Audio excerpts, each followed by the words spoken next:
नमस्कार, स्वागत है आप सभी का।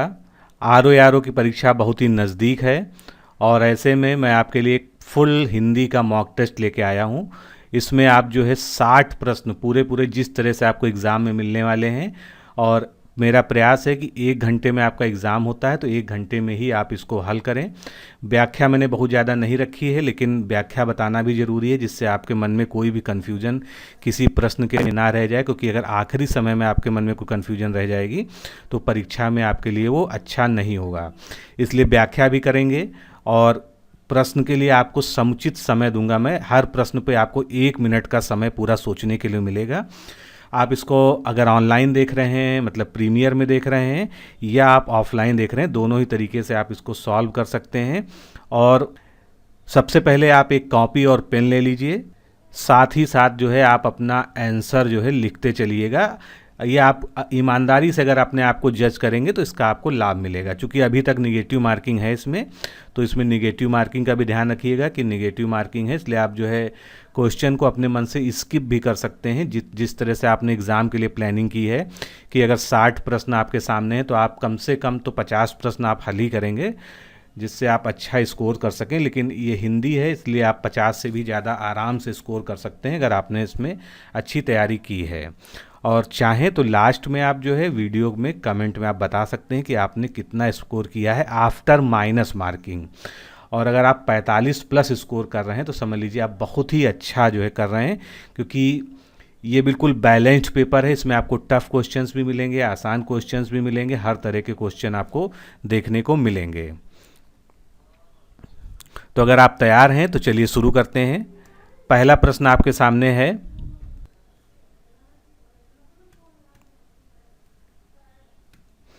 निम्नलिखित में से तत्सम शब्द की पहचान कीजिए। ये 4 ऑप्शंस में से आपको एक तत्सम शब्द बताना है कि इसमें से तत्सम शब्द इसमें से कौन सा है। सांकल, सहीजन, सुहाग या साटी। तो इन चारों में से आपको जो है एक तत्सम शब्द को बताना है, और बाकी शेष 3 तद्भव हैं, ये आप प्रश्न से ही समझ गए होंगे।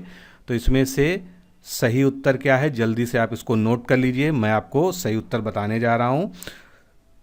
तो इसका सही उत्तर है डी ऑप्शन, साटी। साटी किसका तत्सम होता है? साटी जो है साड़ी का तत्सम होता है, यानी साड़ी जो है एक तद्भव शब्द है जिसका तत्सम क्या होता है?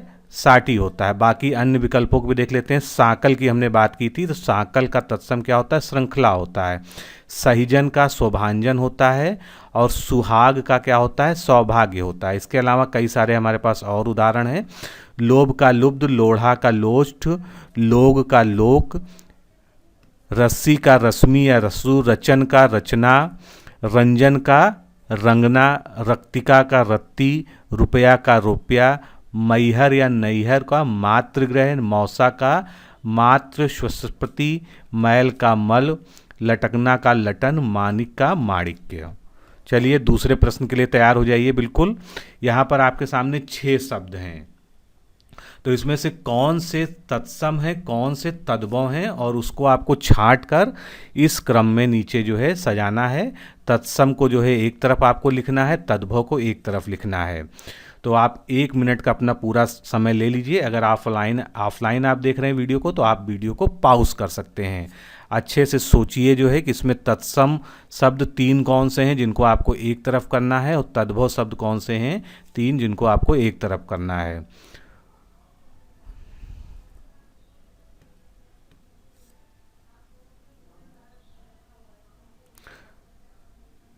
तो मुझे उम्मीद है कि आप जो है इस प्रश्न का सही उत्तर अब तक जो है अपने अनुसार डिसाइड कर चुके होंगे। तो इसमें ऑप्शन कौन सा सही होगा, सबसे पहले मैं बात कर दूं उसकी। इसमें जो है डी ऑप्शन जो है करेक्ट होगा। कैसे करेक्ट होगा? तत्सम शब्द हम देखते हैं, लंघन, पिटक और पंख, ये तीनों तत्सम शब्द हैं। और तद्भव शब्दों को मैं लाल करने जा रहा हूँ। बिंदी, बींधना और निबाह, ये तीनों क्या हैं? तद्भव शब्द हैं। इसको आगे देख लेते हैं, इनका जो है तत्सम तद्भव किस प्रकार से हैं।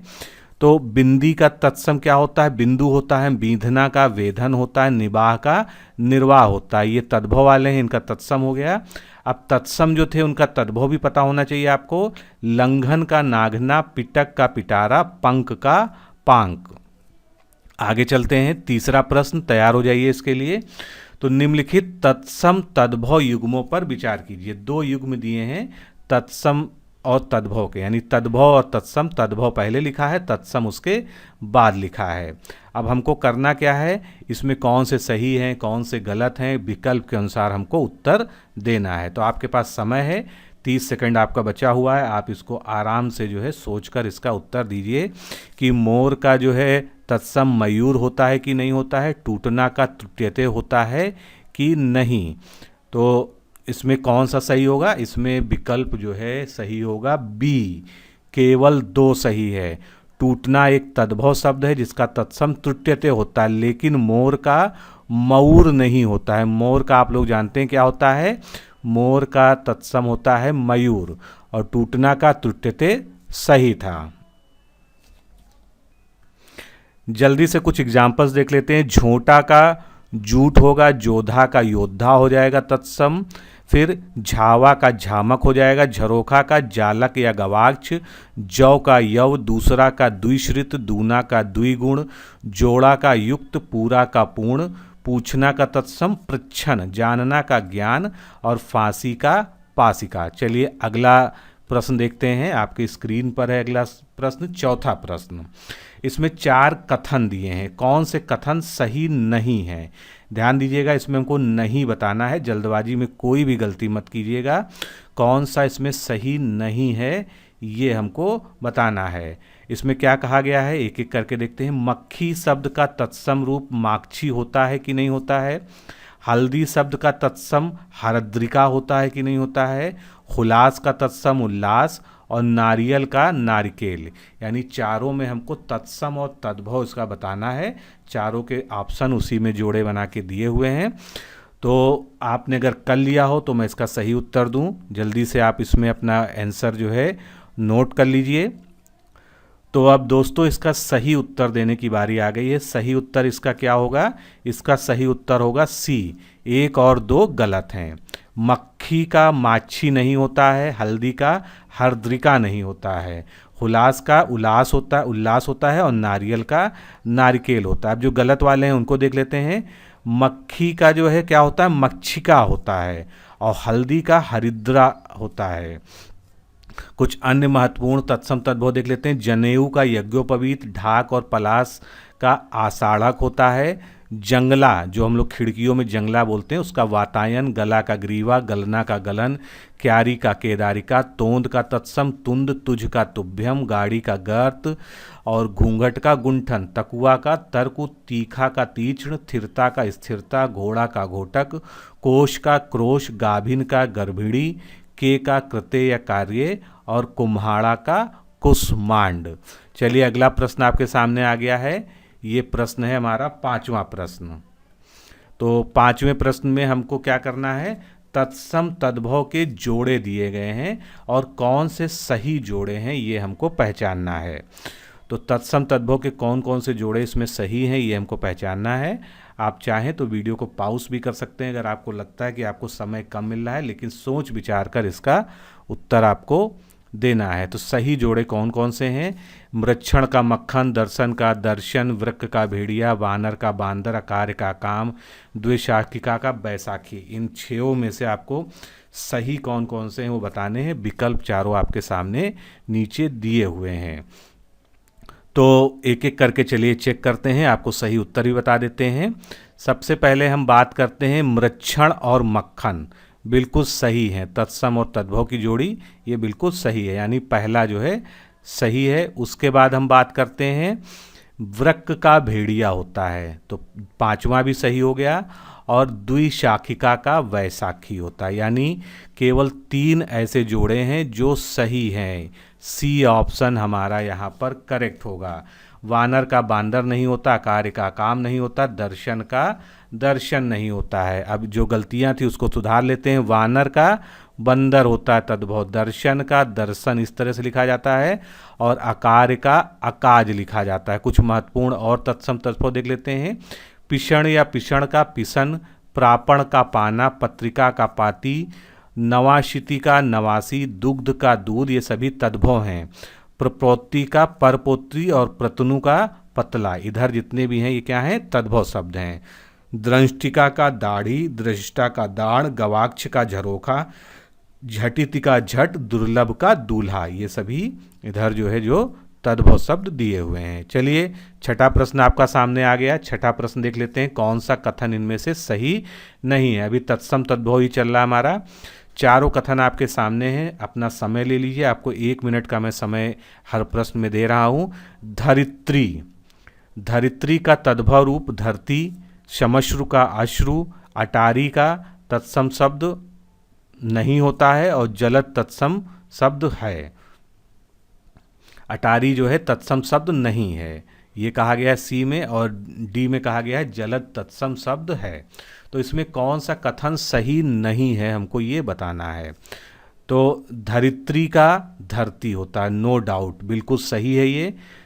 शमश्रु का अश्रु नहीं होता है, केवल यही गलत है, बी ऑप्शन आपका गलत है। अटारी शब्द जो है तत्सम नहीं है, ये क्या है, तद्भव है। और जलद शब्द जो है तत्सम है, ये बिल्कुल सही है। तो इस तरह से बी हमारा जो है इसका सही उत्तर हो गया है। शमश्रु शब्द का तद्भव रूप मूंछ होता है, ना कि अश्रु होता है, इसको याद रखिएगा।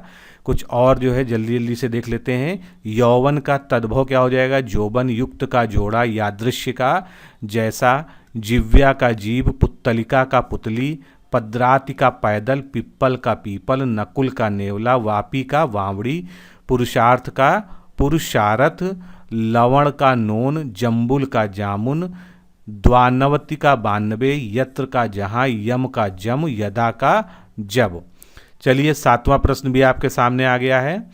तो निम्नलिखित में से तत्सम शब्दों की जोड़ी नहीं है।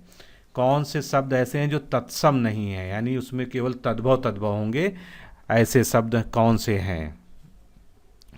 तो इसका सही उत्तर आपको देना है, सोच समझ के देख लीजिए कि जो है कौन से ऐसे जोड़े हैं जिसमें दोनों ही शब्द तत्सम है ना, और वो तद्भव नहीं है। तो स्पष्ट है, युवक और ज्ञान कैसे हैं, तत्सम है। पवन और पृथ्वी तत्सम है। दमन और दाह दोनों तत्सम है। तो सही उत्तर क्या हो गया, डी। छाह और गांठ ये दोनों क्या हैं, ये तद्भव शब्द हैं। अब इनके तत्सम देख लेते हैं। तो छाह और गांठ जो है ये तत्सम शब्दों की जोड़ी नहीं है, ये तद्भव शब्द हैं। अब जल्दी से इसका स्पष्टीकरण देख लेते हैं। युवक का जवान होता है, ज्ञान का तद्भव जानना होता है, पवन का पौन, पृथ्वी का जो है तद्भव लिखेंगे तो या तो इस तरह से पृथ्वी या इस तरह से लिख देंगे, दमन का दबना और दाह का डाह। छाह और गांठ जो इस उत्तर का सही उत्तर था इस प्रश्न का, तो छाह का जो है तत्सम हो जाएगा छाया, और गांठ का क्या हो जाएगा, ग्रंथि हो जाएगा। चलिए अगला क्वेश्चन आ गया, मातुल वातुल ये एक शब्द युग्म है, इसमें तद्भव रूप क्रमशः किस विकल्प में दिए हैं। यानी मातुल का तद्भव पहले दिया होगा और वातुल का दूसरे नंबर पर दिया होगा किसी एक जोड़े में। ए बी सी डी चारों ऑप्शन आपके सामने हैं। अब आपको इसमें चुनना है कि मातुल और वातुल इनके तद्भव कहाँ पर दिए हैं, किस विकल्प में दिए हैं। और ये भी देखना है कि वो क्रमशः होने चाहिए, यानी पहले मातुल का होना चाहिए उसके बाद वातुल का होना चाहिए। तो मातुल का आप लोग जानते हैं तद्भव क्या होता है, मामा होता है। तो सी और डी, चलिए इस पे अब शक हो गया। वातुल का क्या होता है, वातुल का जो है बावला होता है। तो बी डी ऑप्शन हमारा करेक्ट हो गया। तो सभी लोग जो है नोट कर लीजिए कि डी ऑप्शन इसमें करेक्ट है। और कुछ और इसके जो है उदाहरण देख लेते हैं तत्सम तद्भव के। निम्बुक का नींबू, निधाति का निहाई, निशंग निहंग का निहंग, निर्वहन का तद्भव निभाना, नीच का नीचा, विक्रयण का तद्भव बिकना, भ्रमर का भंवर, बामन का बौना, बेली का बौर, उपविष्ट का बैठ और बुभुक्षा का भूख, मुख्य का मुखिया, राज्ञी का रानी, वुष का भूषा, मानन का मानना, लंग का लंगड़ा, रुष्ट का तद्भव रूठा, लालसा का तद्भव लालच, लर्दयति का लादना। चलिए अगला प्रश्न आ गया, 9वां प्रश्न। ये भी अभी तस्भव से है क्योंकि 10 प्रश्न कुछ हमको देखने हैं इसमें। तो नवा प्रश्न क्या है, ये 5 शब्द हैं, इन पे आपको विचार करना है। इन सभी में क्या समानता है, इसको आपको सोचकर बताना है कि इसमें क्या समानता है। तो देख लीजिए, सूण, सुहाग, सुमिरन, सुन्न और सुनार, ये क्या सभी पर्यायवाची हैं, क्या सभी तत्सम हैं, क्या सभी तद्भव हैं, या कोई भी इनमें समानता नहीं है, कोई सभी असमान हैं। तो इसका सही उत्तर जल्दी से दीजिए, क्या होगा सही उत्तर इसका, ये सभी तद्भव शब्द हैं, सी ऑप्शन सही होगा। ये सारे ही शब्द तद्भव थे, इनके तत्सम जान लीजिए। सूण का सुंड या सुंडा, सुहाग का सौभाग्य, सुमिरन का स्मरण, सुन्न का शून्य, सुनार का स्वर्णकार, सुन का श्रृणु, सुधरा का सुस्थिर, शीश का शीर्ष, सीधा जो कच्चा भोजन कहलाता है, असिद्ध, शबद का तत्सम शब्द, सन्यासी का सन्यासी, इस तरह से लिखा जाएगा, सम्मान का सम्मान, शनिश्चर का शनैश्वर। चलिए 10वां प्रश्न भी आपके सामने आ गया, ये भी तत्सम तद्भव से ही है। पहले प्रश्न पढ़ते हैं। निम्नलिखित में से तद्भव तत्सम का कौन सा युग्म सही नहीं है, तो सबसे ज़्यादा ध्यान दीजिएगा नहीं पर। कौन सा युग्म तद्भव और तत्सम के जोड़ा के रूप में नहीं लिखा हुआ है। ए बी सी डी चारों ऑप्शंस को ध्यान से पढ़िए, अपना समय लीजिए और सोच समझकर इसका उत्तर दीजिए। अगर आप माइनस मार्किंग को ध्यान में रख के एग्ज़ाम दे रहे हैं तो आप कोई भी क्वेश्चन स्किप भी कर सकते हैं, क्योंकि आपको कम से कम 8-10 क्वेश्चन जिनमें डाउट हो उनको स्किप भी करना चाहिए। तो मोड़ना का मोटन, याम का यामी, मौर जिसका अन्य रूप क्या होता है मंजरी या बौर भी कहा जाता है सामान्य भाषा में, उसका मुकुल, बेर का बिल्व। ये 4 ऑप्शन आपके सामने दिए हैं, इसमें कौन सा ऐसा युग्म है जो तद्भव और तत्सम के रूप में सही युग्म नहीं है। तो चलिए अब सीधे सीधे सही उत्तर पे चर्चा करते हैं। सही उत्तर है इसका डी, बेर का बिल्व नहीं होता है। ये आप जिन्हें पढ़ा होगा, बिल्व किसका होता है, बेल का होता है। और बेर का क्या होता है, बेर का भी जान लीजिए। तो बेल का पहले बिल्व होता है, ये जान लीजिए। और बेर के तत्सम शब्द जो है कौन से हैं, करनंदू और बदरी, ये 2 याद रखिएगा, ये बेर के हैं।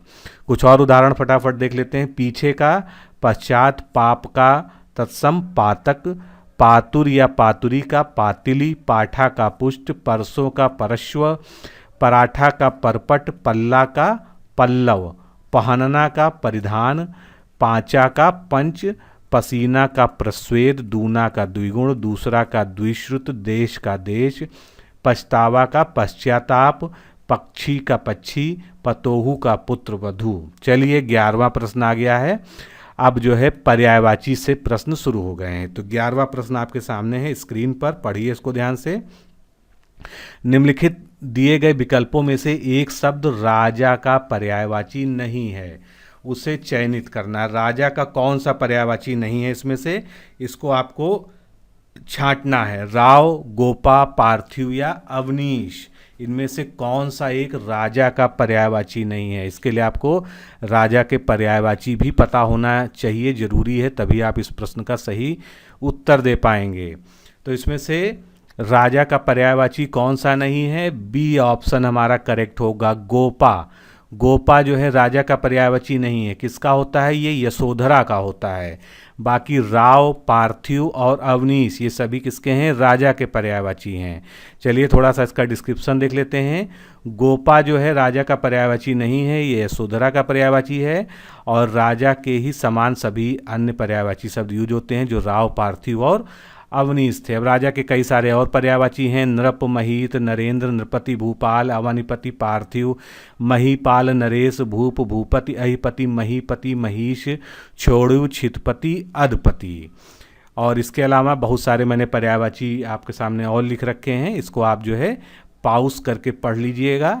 चलिए सीधे अगले प्रश्न पर बढ़ते हैं। अब हम 12 नंबर क्वेश्चन देखते हैं। निम्नलिखित में से कौन सा पर्यायवाची की दृष्टि से पूर्णतया शुद्ध है। तो 2 युग्म दिए हैं, एक में विष्णु जी के पर्यायवाची दिए हैं, एक में ब्रह्मा जी के दिए हैं। तो जिसमें सारे विष्णु के पर्यायवाची हों, ये नहीं कि केवल 1-2 हों, सारे ही विष्णु के पर्यायवाची हों या सारे ही ब्रह्मा के पर्यायवाची हों, हमको उसी को सही मानना है। तो उस पर्यायवाची की दृष्टि से पूर्णतया जो है सही कौन सा है, इसको बहुत ध्यान से देखिए, आपको पता चल जाएगा कि इसमें कौन सा सही है, कौन सा गलत है। तो एक एक करके देखते हैं। सबसे पहले ब्रह्म विष्णु जी के दिए हुए हैं, चतुर्भुज, सृष्टिकर्ता और रजोमूर्ति। तो क्या ये सभी विष्णु के हैं? नहीं है, विष्णु के पर्यायवाची नहीं है। ब्रह्मा के चतुरानन, हिरण्यगर्भ, गिरापति, कमलासन। तो केवल 2 हमारा सही है, ब्रह्मा के ही सारे पर्यायवाची सही दिए हैं, विष्णु के नहीं दिए हैं। व्याख्या से समझिए क्यों नहीं दिए हैं। क्रमांक 1 पर पर्यायवाची की दृष्टि से अंशतः शुद्ध है, क्योंकि चतुर्भुज जो है केवल विष्णु का पर्यायवाची है, जबकि शेष ब्रह्मा के पर्यायवाची हैं। शेष का मतलब क्या? जो आपके सामने सृष्टिकर्ता और रजोमूर्ति है, ये भी ब्रह्मा के ही पर्यायवाची हैं। उसके बाद आते हैं क्रमांक 2 पर। यहाँ पर पूरा शुद्ध है, क्योंकि इसमें सभी जो है ब्रह्मा के ही पर्यायवाची हैं। अब कुछ पर्यायवाची शब्द मैंने यहाँ पर दे रखे हैं, लेकिन अभी मैं इसको सारे आपके सामने नहीं पढ़ूंगा। आप इसको समय निकाल कर जब दोबारा आप रिवीजन करें तो इसको पॉज करके इन सभी को पढ़ लीजिएगा, क्योंकि ये सभी महत्वपूर्ण है। वैसे मैंने पहले कई सारे जो मॉक टेस्ट कराए हैं उनमें इनका बार बार आपको जो है जिक्र किया है। ब्रह्मा का हाँ एक बार जरूर पढ़ लिया जाए। तो ब्रह्मा में आत्मभू, स्वयंभू, हिरण्यगर्भ, विध, विरंची, सृष्टा, प्रजापति, अज, चतुरानन, पितामह, लोकेश, विधाता, विधना, कमलासन, अंडज, हंसवाहन, नाभिजन्मा, सदानंद, धाता, गिरापति, परम सृष्टि, अब्जयोनि, गर्भकर्ता, नाभिज, रजोमूर्ति, पयोनिधि और धाता। विष्णु जी का भी देख लेते हैं। नारायण, माधव, हरि, दामोदर, विश्वंभर, लक्ष्मीपति, विदुकेशन, अच्युत, चक्रपाणी, रमेश, मुकुंद, विश्वरूप, जलाशयी, उपेंद्र, गरुणध्वज, मुरारी, जनार्दन, ऋषिकेश, सारंगाणी, वनमाली, चतुर्भुज, पीताम्बर, अचोदज और पुरुषोत्तम, श्रीपति, वासुदेव, मधुसूदन, पद्मनाभ, मधुरैप, दैत्यारी, पुराण पुरुष, सनातन, शेष साई, ये सभी विष्णु के थे। चलिए 13वां प्रश्न आपके सामने आ गया और काफ़ी कठिन है। अगर आपने इसको नहीं पढ़ा होगा तो निश्चित रूप से आप जरूर कंफ्यूज होंगे। सैकत, हो सकता है पहली बार ये शब्द सुन रहे हो आप। तो सैकत किसका पर्यायवाची है ये आपको बताना है। बालू का, प्यास का, बुद्धि का या दिव्य का। चलिए समय देते हैं, थोड़ा सा दिमाग लगाइए, सोचिए इसके बारे में कि क्या आपने इसको कहीं पढ़ा है तो इसका सही उत्तर क्या होना चाहिए। तो इसका सही उत्तर आप जो है बताइए क्या होगा। सैकत किसका पर्यायवाची है? चलिए मैं बताता हूँ। सैकत जो है बालू का पर्यायवाची है। ए ऑप्शन सही है। सैकत बालू का पर्यायवाची है। रेत बालूका, रेणुका, रेणु रेती और शिलाकण, ये सभी बालू के अन्य पर्यायवाची हैं। विकल्प में जो अन्य पर्यायवाची शब्द दिए थे उनके भी जो है यहाँ पर व्याख्या दी गई है। बुद्धि, प्यास, दिव्य, पराग, पथ, निर्मल, नियति, जंगम, अन्य, अनुमति। इसको आप जो है जब भी आपको समय मिले तो इसको डिटेल में जो है वीडियो को पॉज करके अच्छे से पढ़ लीजिएगा। आगे चलते हैं। छिपकली के लिए इसमें से पर्यायवाची शब्द कौन सा है? प्रसूका, परिभृत, वृद्धा या गोधिका। इसमें से एक छिपकली का पर्यायवाची शब्द कौन सा है? ये निश्चित रूप से आपने पढ़ा होगा, काफ़ी आसान प्रश्न है अगर देखा जाए तो छिपकली का इसमें पर्यायवाची जल्दी से बता दीजिए आप जो है। छिपकली का कौन सा होगा? गोधिका। सी ऑप्शन यहाँ पर सही है। छिपकली के अन्य पर्यायवाची गोधिका, विस्तूलिका, माणिक्य। माणिक्य जो है मणि का भी होता है, लेकिन माणिक्य यहाँ छिपकली का भी पर्यायवाची है। उसके बाद कुछ अन्य पर्यायवाची देखते हैं। घोड़ी, इसको प्रसूका भी कहते हैं जो हमने विकल्प में दिया था। तो अश्वनी, वामी, प्रशु। कोयल, कोयल को परिभृत कहते हैं जो हमने विकल्प में दिया था, बी में दिया था। पिक, कलकंठ, कोकिला, श्यामा, काकपाली, बसंत दूत, कोकिनी, सारिका, वनप्रिया, कलापी और सारंग। इसके अलावा हमने एक और आपको विकल्प दिया था भ्रदा, ये भी जान लीजिए, बहुत जरूरी है। ये गाय का पर्यायवाची होता है। गौ, गऊ, गैया, धेनु, सुरभि, गौरी, पयस्विनी, ऋषभि और सुरविक्षा, ये सभी जो है गाय के पर्यायवाची हैं। बाकी जो है आप पॉज करके इसको पढ़ लीजिएगा। आगे चलते हैं। आगे सूची 1 और सूची 2 को मिलाना है। ये अनेकार्थी शब्द हैं कुछ, और किन शब्दों के अनेकार्थी हैं, क्योंकि ये पर्यायवाची में अनेकार्थी का भी बहुत महत्व होता है। तो प्रायः जो इसी तरह के प्रश्न आते हैं, 4 विकल्प होते हैं, वो सभी आपस में अनेकार्थी होते हैं, एक उसमें से नहीं होता है। तो अनेकार्थी शब्द के सामने सूची दी हुई है आपको, उस सूची से आपको इसको सुमेलित करना है। इसको जल्दी से सुमेलित कर लीजिए, अपना समय लीजिए और बिल्कुल इत्मीनान से देखिए कि जो है कौन सा इसमें आपके हिसाब से सही होना चाहिए। और अगर आप ध्यान से सोचेंगे तो आपको उत्तर मिल जाएगा। कम से कम आपको 2 सही पता हैं और 2 आपको जो है ऐसे भी पता चल जाएंगे विकल्प के अनुसार। तो इसका सही उत्तर मैं बता देता हूँ आपको। इसका सही उत्तर है डी ऑप्शन इसका सही होगा। बिंब और क्षितिज ये जो है मंडल के जो है पर्यायवाची हैं। उसके बाद बी जो है श्रेणी या गली, ये किससे सुमेलित है? वीथी से। फिर चमक और चंदन ये जो है श्री के अनेकार्थी हैं और परिधान और किला ये कोट के हैं। तो इस तरह से डी ऑप्शन जो है सही होगा। आगे देखते हैं इसकी व्याख्या। जिला, हल्का, बिंब व क्षितिज सभी मंडल के अनेकार्थी हैं, यानी ये सभी मंडल के अनेकार्थी शब्द हैं। विथि के अनेकार्थी शब्द हैं श्रेणी, गली, पंक्ति, बाजार। और श्री के चमक, चंदन, लक्ष्मी, कमला। परिधान के किला, कोट ये सभी अनेकार्थी शब्द हैं। चलिए अगला प्रश्न देखते हैं, 16वां प्रश्न। विप्लव किसका पर्यायवाची शब्द है? तो विप्लव जो है किसका पर्यायवाची है? इसमें सोचिए आप, थोड़ा का, आधार का, अंधेरा का, अंधेर का या आदि का, चारों में से आपको सही उत्तर चुनना है। तो विप्लव इसमें किसका पर्यायवाची है? ये जल्दी से आप अपना उत्तर नोट कर लीजिए या कमेंट कर रहे हैं तो कमेंट कर दीजिए। तो इसका सही उत्तर क्या होगा? अंधेर। बी ऑप्शन जो है इसका सही होगा। विप्लव जो है अंधेर का पर्यायवाची शब्द है, जिसके अन्य पर्यायवाची हैं धांधली, अन्याय, अशांति व बेइंसाफी या नाइंसाफी। उसके बाद जो है कई सारे और हमने जो है विकल्प रखे थे, तो उन सभी का पर्यायवाची मैं आपको नहीं पढ़ूंगा क्योंकि यहाँ पर जो है मेन हमारा फोकस है मॉक टेस्ट को। तो आपके सामने जो है ये सभी मैं एक एक करके जो है स्लाइड्स पलट रहा हूँ। आप इसको जो है चाहे तो स्क्रीनशॉट भी ले सकते हैं या जो है बाद में इसको वीडियो को पॉज कर करके आराम से देख लीजिएगा। सभी बहुत ही महत्वपूर्ण है जो आपके एग्ज़ाम में पूछे जा सकते हैं। सीधे अब हम चलते हैं 17वें प्रश्न की तरफ अपने।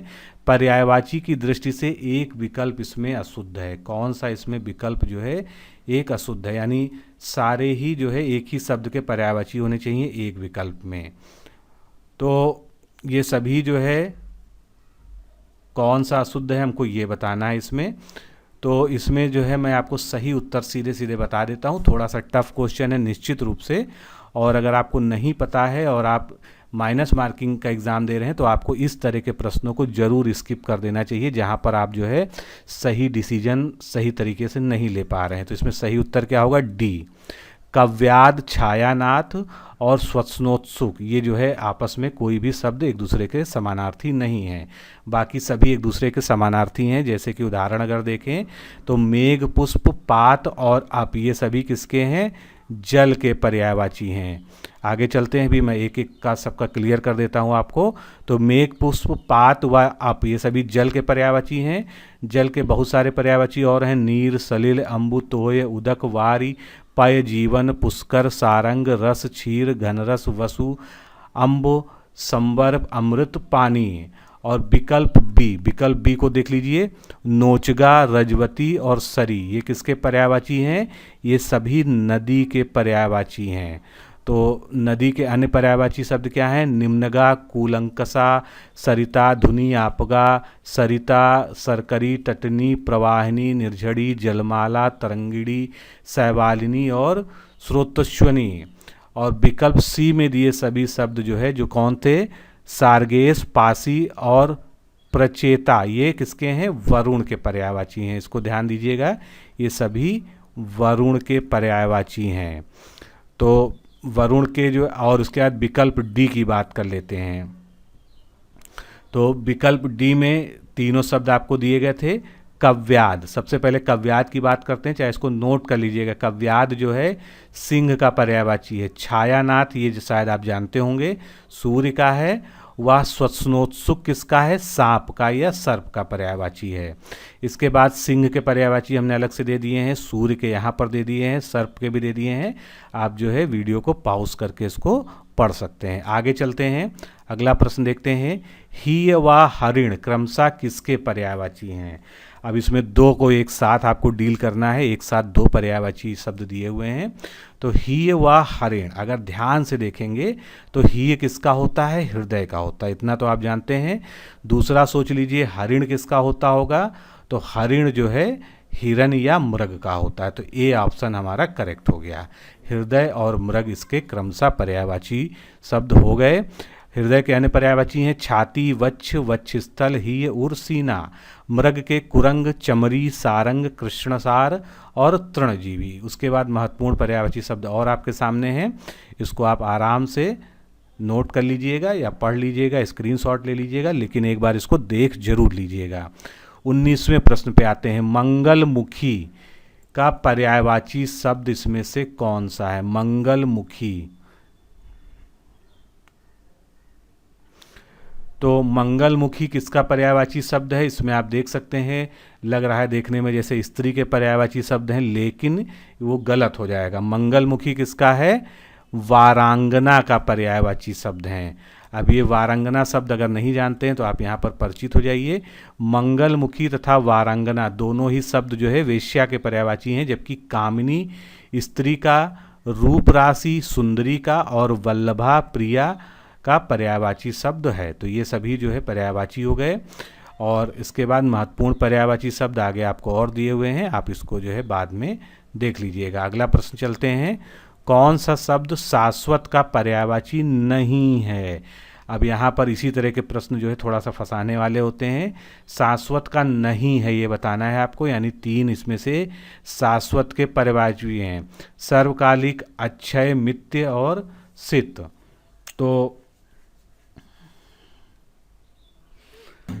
इसमें से शाश्वत का पर्यायवाची कौन सा नहीं है, डी ऑप्शन हमारा करेक्ट होगा, सी, सित।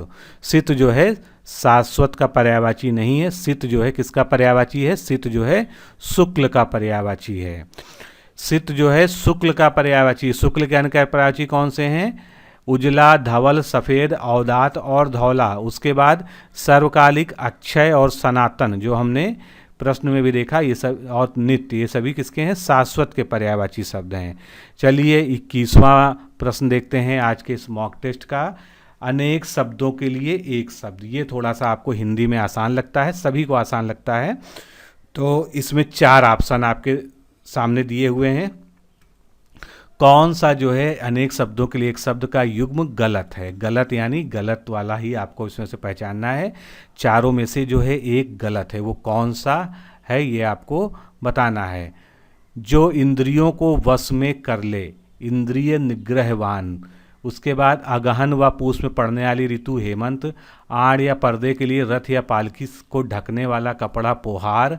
जैसा कि साधारण रूप से मालूम पड़ता है, प्रतीयमान। चारों ही ऑप्शन आपके सामने हैं। अब इसमें से आपको ये बताना है कि कौन सा इसमें से गलत है। तो इसमें से गलत कौन सा है, सी ऑप्शन यहाँ पर गलत है।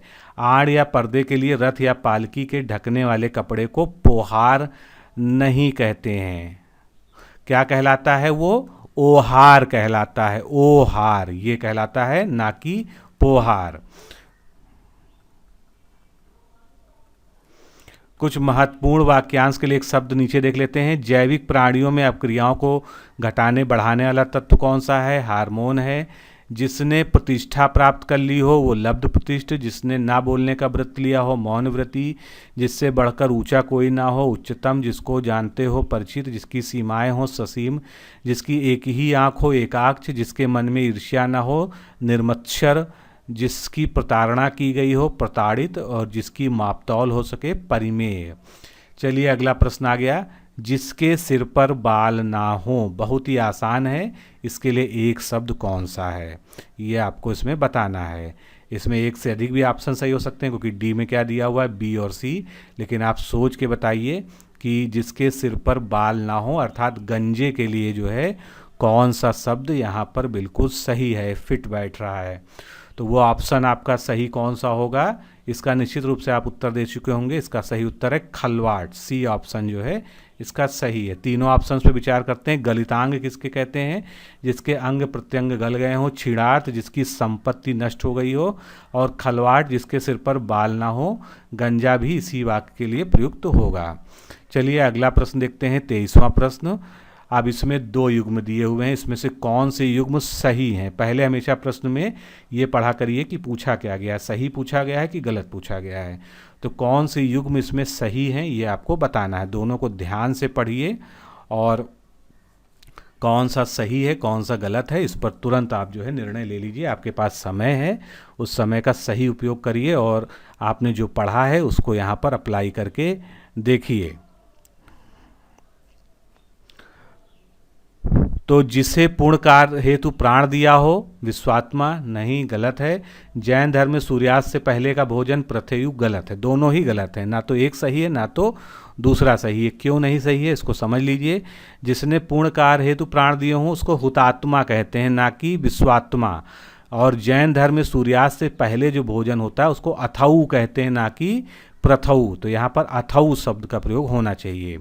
कुछ और महत्वपूर्ण शब्द देख लेते हैं। जिसका नाप करना कठिन हो, दुष्परिमेय। जिसका निश्चय ना हो सके, अप्रतीयमान। जिसका भोग होता हो, भोग्य। जिसका मन उदार हो, उदार मना। जिसकी घोषणा की गई हो, घोषित। जिसकी कामना बीत चुकी हो, बीत काम। जिसका कोई अंत ना हो, अनंत। जिसके पशु के पेट में बच्चा हो, गाभिन। जिस पेड़ के पत्ते झड़ गए हो, अपर्णा। जिस पर कोई रोक टोक ना हो, अनियंत्रित। चलिए 24वां प्रश्न आ गया आपके सामने।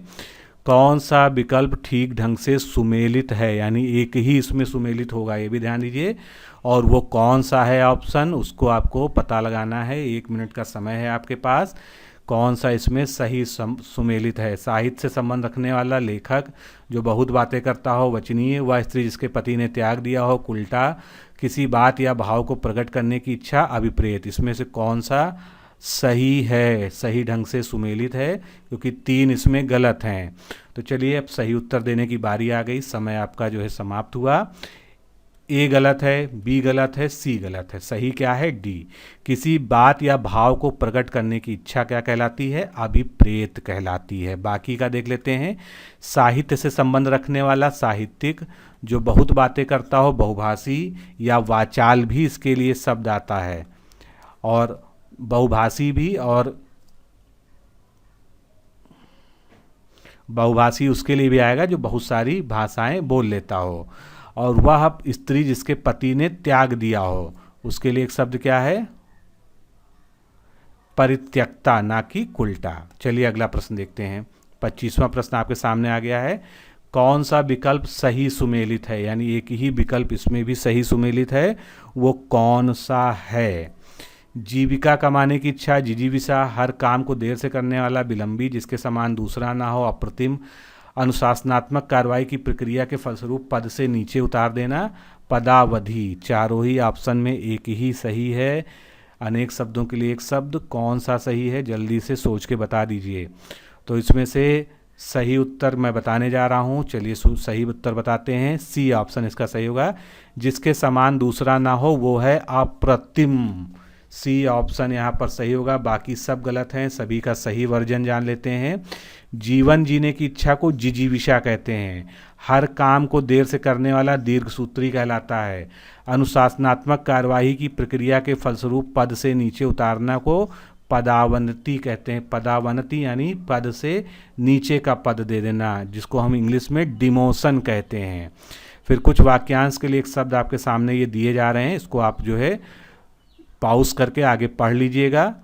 अभी नहीं तो समय बहुत ज़्यादा हो जाएगा, अगर एक एक को मैं एक्सप्लेन करूँगा। आगे चलते हैं। 26वां प्रश्न देखते हैं। जिस स्त्री के पुत्र ना पैदा होता हो उसको मिलाना है। मतलब आपके सामने तीनों ही ऑप्शन दिए हैं। इसमें जो है सही और को मिलाना है और नीचे विकल्प से यानी कूट से जो है इसका सही उत्तर देना है। तो एक ही जैसे हैं, ये कमाल की बात है। सब स्त्री से ही संबंधित हैं और सब जो है पुत्र के जन्म या ना जन्म से संबंधित हैं, इसलिए थोड़ा सा टफ बनाया गया प्रश्न को। लेकिन आप थोड़ा सा ध्यान से सोचेंगे तो आपको सही उत्तर इसका मिल जाएगा। तो अपना समय लीजिए और जल्दी से इसका उत्तर आप नोट कर लीजिए और मैं आपको उत्तर आगे बताने जा रहा हूँ। तो सही उत्तर इसका क्या होना चाहिए दोस्तों, एक एक करके पहले मिला लेते हैं, फिर मैं आपको जो है आंसर बोलता हूँ। जिस स्त्री के पुत्र ना पैदा हो वो है निपूति। जिस स्त्री के पुत्र और पति ना हो उसके लिए एक शब्द क्या है, अवीरा। जिस स्त्री के पुत्र और पति हो उसके लिए एक शब्द है पुरंदरी। तो सही उत्तर आप समझ गए होंगे, ए ऑप्शन इसका सही है। एक बार फिर से दोहरा लीजिए, इस तरह के क्वेश्चन बहुत फंसाते हैं। जिस स्त्री के पुत्र ना पैदा हो निपुति, जिस स्त्री के पुत्र और पति ना हो अवीरा, जिस स्त्री के पुत्र और पति दोनों हो वो पुरंदरी कहलाती है। चलिए अगला प्रश्न, बड़ा बनने की इच्छा रखने वाले के लिए एक शब्द, यानी कोई जो है बड़ा बनना चाहता है, उसकी जो है बहुत सारी इच्छाएं हैं बड़े होने की, वो जो है टॉप पर जाना चाहता है, तो ऐसा जो है एक सोच रखने वाला व्यक्ति, उसके लिए एक शब्द क्या होगा। निश्चित रूप से ये आसान प्रश्न है, आपने सभी ने उत्तर सही लिख लिया होगा, तो इसका सही उत्तर है डी, महत्वाकांक्षी। उसके लिए यूज़ क्या होगा, महत्वाकांक्षी शब्द यूज़ होगा। बाकी आप जो है डिस्क्रिप्शन पढ़ सकते हैं, आपके सामने डिस्क्रिप्शन में डिस्प्ले कर दे रहा हूँ। चलिए सीधे अगले प्रश्न पे मूव करते हैं, 28 नंबर प्रश्न।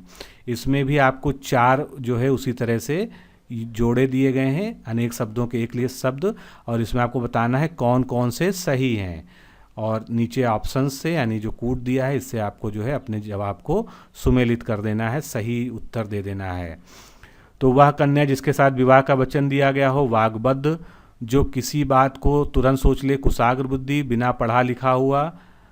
पढ़ा हुआ वह अंश, अपभ्रंश, सवाल जवाब, बहस उज्जत या दिए गए उत्तर का उत्तर क्या कहलाएगा, उत्तरोत्तर। क्या ये सही हैं, कौन कौन से सही हैं, तो चारों ही गलत हैं। डी ऑप्शन यहाँ पर बिल्कुल हमारा सही होगा, चारों ही यहाँ पर हमारे गलत हो रहे हैं।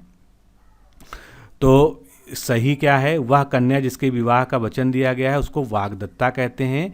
जो किसी बात को तुरंत सोच ले वो कहलाता है प्रत्युत्पन्नमति।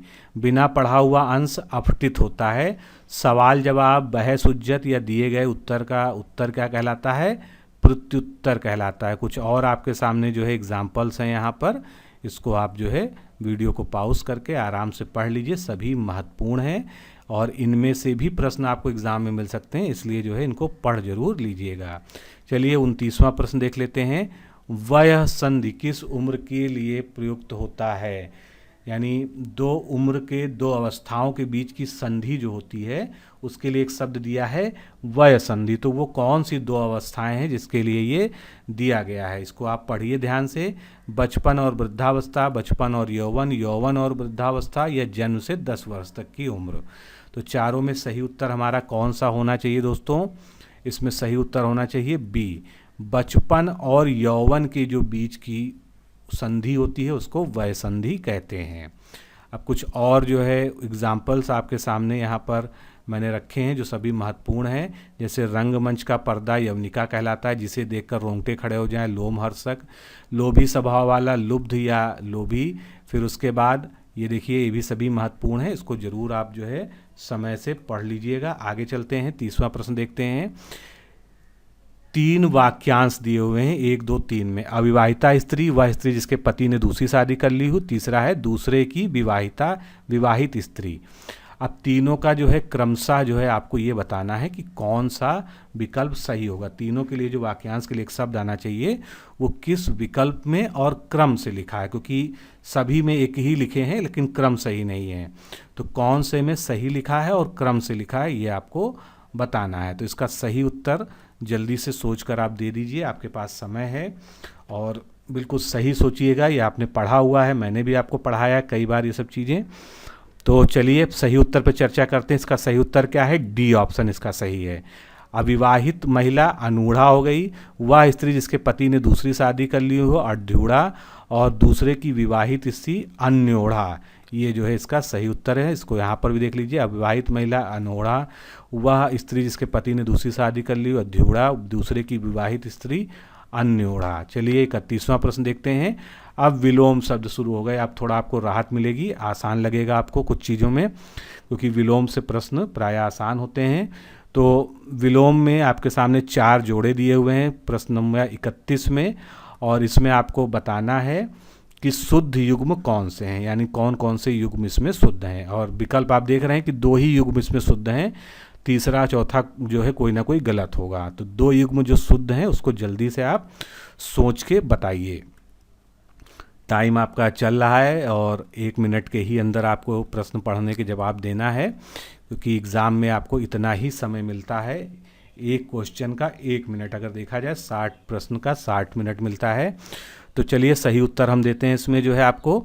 तो इसमें महात्मा का दुरात्मा, ये बिल्कुल ठीक है। उसके बाद कौन सा सही है? उसके बाद आपका सही है संकीर्ण का विकीर्ण। बाकी पहला और चौथा ये गलत है। तो उत्तर आपका कौन सा सही हो गया? डी ऑप्शन आपका सही हो गया। विहित का क्या होना चाहिए? विहित का निषिद्ध होना चाहिए और विवाद का निर्विवाद होना चाहिए।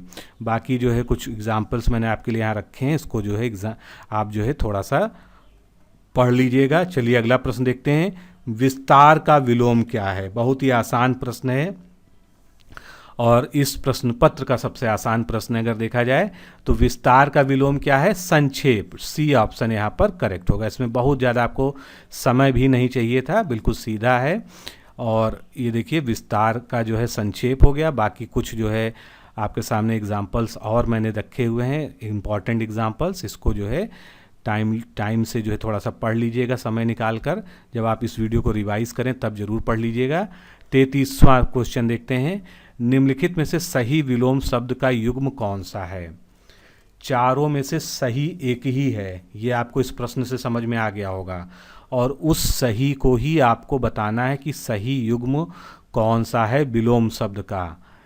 अनिवार्य का परिहार, हास का निहास, ग्रस्त का आग्रस्त, विरत का निरत। चारों में से एक ही जो है विलोम का युग्म सही है और उस कौन सा है वो हमको आप जो है जल्दी से बता दीजिए। आप नोट कर लीजिए। तो ग्रस्त का अग्रस्त, सी ऑप्शन यहाँ पर सही है। बाकी जो है तीनों ही ऑप्शन यहाँ पर गलत थे। अब इसको सही देख लीजिए क्या है। अनिवार्य का वैकल्पिक या ऐच्छिक होना चाहिए, हाश का विहास होना चाहिए, ग्रस्त का मुक्त होना चाहिए और विरत का क्या होना चाहिए था? निरत होना चाहिए था।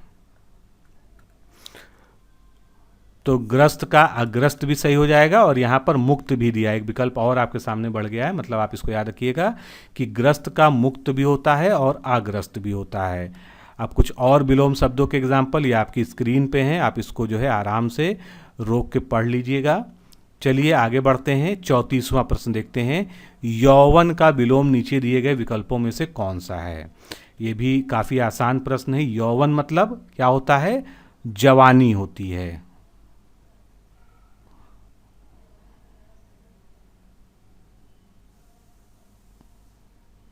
और उसका विलोम क्या हो जाएगा? उसका विलोम इसमें से देखना है आपको, वृद्ध, युजुप्सा या वार्धक्य या इनमें से सभी। तो जल्दी से आप विचार कर लीजिए कि यौवन का विलोम क्या होगा। यौवन का विलोम इसमें से, चलिए सही उत्तर मैं बता देता हूँ, यौवन का विलोम होगा वार्धक्य।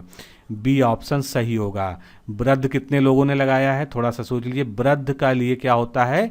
युवक का वृद्ध होना चाहिए, यौवन का नहीं, क्योंकि युवक का वृद्ध होना चाहिए और यौवन का वार्धक्य होना चाहिए। या अगर विकल्प में बुढ़ापा दिया होता तो वो जो है वो भी सही होता।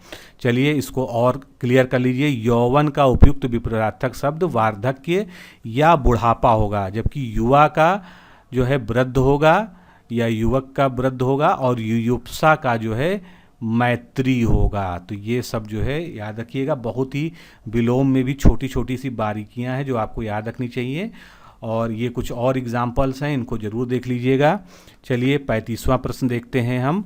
तो 35वां प्रश्न क्या कहता है? कौन से जोड़े निम्नलिखित में सही नहीं हैं? कैसे जोड़े हैं? विपरीत शब्दों के यानी विलोम शब्दों के हैं। तो इसमें से कौन से सही नहीं हैं ये हमको बताना है। 4 ऑप्शन आपके सही सामने हैं, इनमें से 2 ही जो है सही होंगे या कोई भी या सभी सही होंगे। चारों ऑप्शन भी सही हो सकते हैं ऑप्शंस के हिसाब से। तो इसका सही उत्तर क्या होगा? बी उत्तर इसका सही होगा।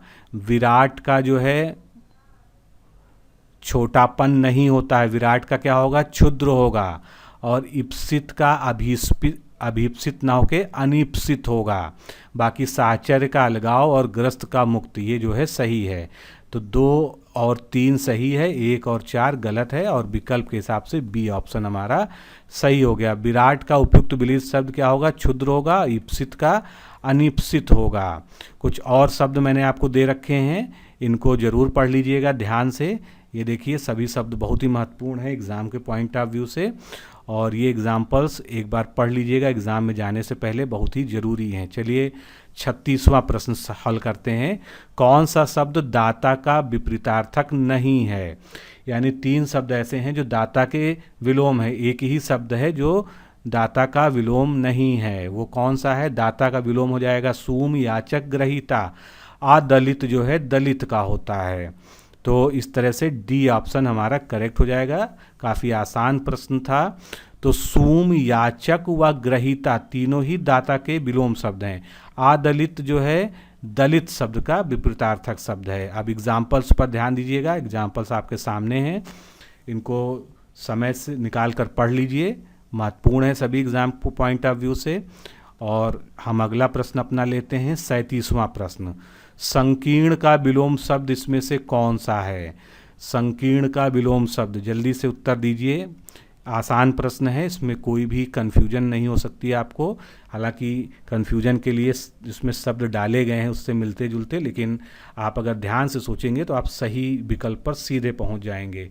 संकीर्ण का विलोम क्या होगा? चलिए सही उत्तर मैं देता हूं, संकीर्ण का होगा विकीर्ण। डी ऑप्शन आपका करेक्ट होगा। अनुदार गलत होगा, उदार गलत होगा, उत्कीर्ण भी इससे संबंधित नहीं है। तो संकीर्ण का उपयुक्त विलोम शब्द क्या होगा? विकीर्ण होगा। बाकी जो है ये एग्जाम्पल्स हैं, इनको जो है पढ़ लीजिएगा, सभी महत्वपूर्ण है। चलिए अगला प्रश्न लेते हैं 38वां, ये भी विलोम ही है। चलत विमान कोलाहल होई, जय रघुवीर कहत सब कोई। अब यहाँ पर क्या कहा गया है कि उपरोक्त काव्य पंक्ति में कोलाहल शब्द का विलोम शब्द क्या होगा? कोलाहल मतलब क्या होता है? अगर मतलब जान जाएंगे तो विलोम आप बता लेंगे, फिर भी तो जल्दी से उत्तर दीजिए। कोलाहल का विलोम शब्द इसमें से क्या होगा? तो कोलाहल मतलब क्या होता है? शोर मचाना, और उसका विपरीत क्या होगा? शांति। सी ऑप्शन यहाँ पर सही होगा। इसलिए कोई भी शब्द आप विलोम बताना है तो उसका आपको अर्थ पता होना जरूरी है। अर्थ सही नहीं पता है तो आप विलोम सही नहीं बता पाएंगे। कोलाहल जिसका अर्थ शोर होता है उसका उपयुक्त विलोम शब्द जो है शांति होता है। चलिए 29वां प्रश्न लेते हैं, विलोम से ही है हमारा ये। विलोम की दृष्टि से अशुद्ध युग्म इसमें से कौन सा है? सैद्धांतिक का व्यवहारिक, सृष्टि का संहार, सामान्य का विशिष्ट, कर्कश का विनम्र। तो देखने में जल्दी से देखिए तो चारों सही लग रहे हैं, लेकिन इसमें एक विकल्प गलत है। जल्दी से गलत विकल्प तक आप पहुंच जाइए। कौन सा विकल्प इसमें गलत होगा? फिर से देखिए, सैद्धांतिक का व्यवहारिक होता है, सृष्टि का संहार होता है, सामान्य का विशिष्ट होता है। डी ऑप्शन हमारा गलत है। कर्कश का विनम्र नहीं होता है। कर्कश का जो है क्या होगा विलोम? मधुर होगा। जैसे हम कहते हैं ना कर्कश वाणी है, तो उसकी मतलब उसका विलोम क्या हो जाएगा? मधुर वाणी है। बाकी जो है आपके सामने कई सारे उपयोगी यहाँ पर जो है विलोम शब्द दिए हैं। आप जब इसका रिवीजन करें, निश्चित रूप से आप इस वीडियो का रिवीजन कर लीजिएगा, नहीं तो जो है आपसे बहुत महत्वपूर्ण तथ्य छूट जाएंगे, क्योंकि ये प्रश्न बहुत सोच समझ के मैंने रखे हैं, सारे ही प्रश्न इसमें। आगे चलते हैं 40वां प्रश्न आप देखते हैं। मतलब आपने जो है 2/3 जो है पेपर हल कर लिया है। 4 विकल्प यहाँ भी हैं। कौन तो इसमें से कौन से विलोम शब्द हैं ये हमको बताना है। तो इसमें से कौन कौन से सही जो है सुमेलित हैं विलोम शब्द? तो इसका सही उत्तर क्या होगा? केवल 3 इसका सही उत्तर होगा। बी ऑप्शन सही होगा। प्रवृत्ति का निवृत्त होता है।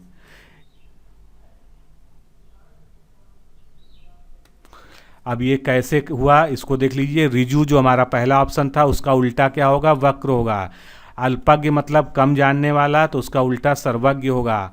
आविर्भाव का उल्टा बहुत बार आपने पढ़ा होगा तिरोभाव।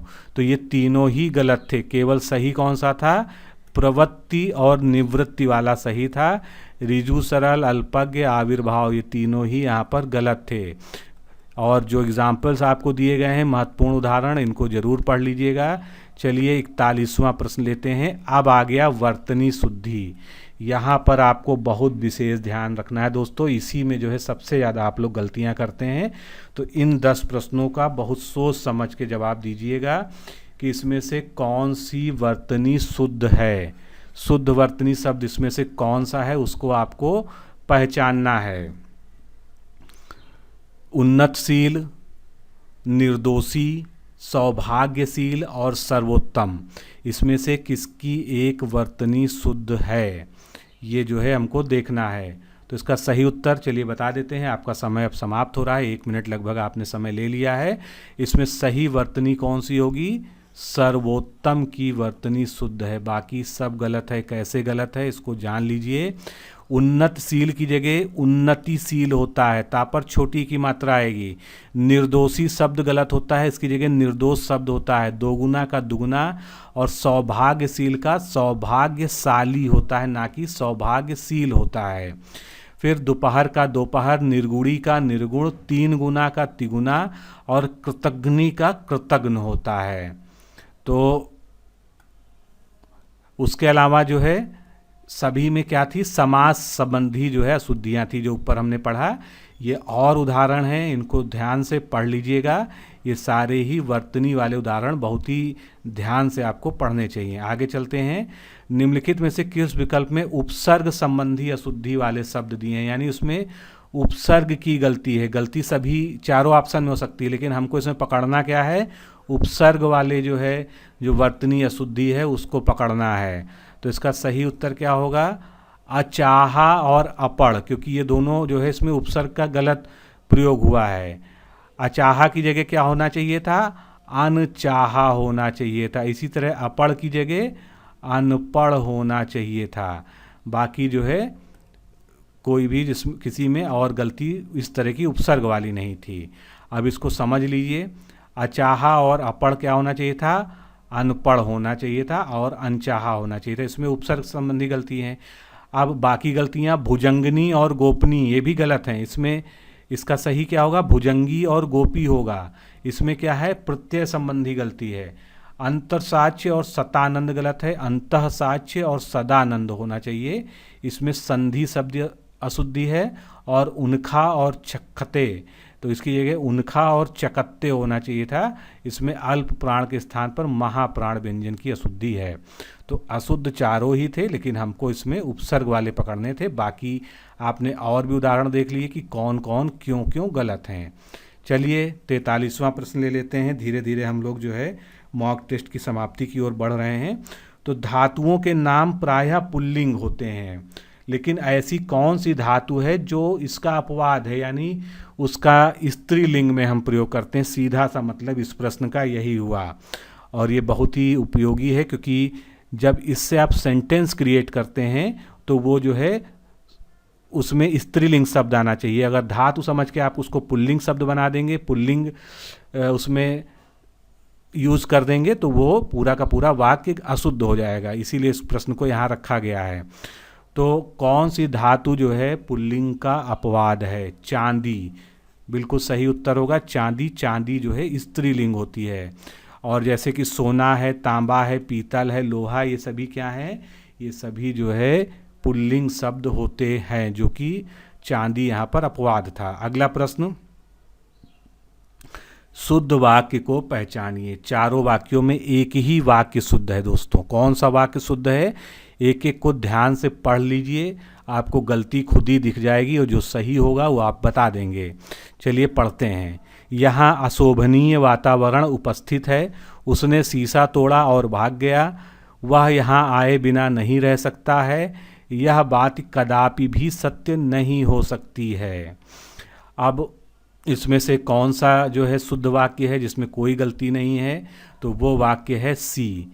वह यहाँ आए बिना नहीं रह सकता है। चलिए बाकी में क्या गलतियाँ हैं इसको जान लीजिए। यहाँ अशोभनीय वातावरण उपस्थित है, तो वातावरण के साथ उपस्थित का प्रयोग यहाँ पर कोई ज़रूरत नहीं थी।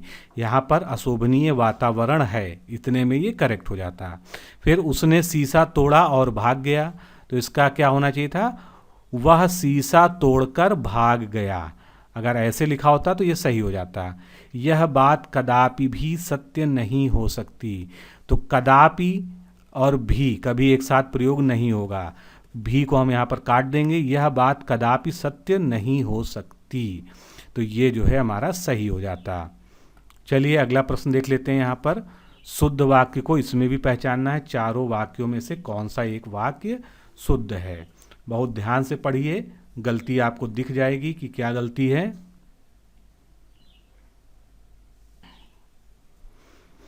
तो मुझे उम्मीद है कि आपने देख लिया होगा कि किसमें गलती है और कौन सा सही है।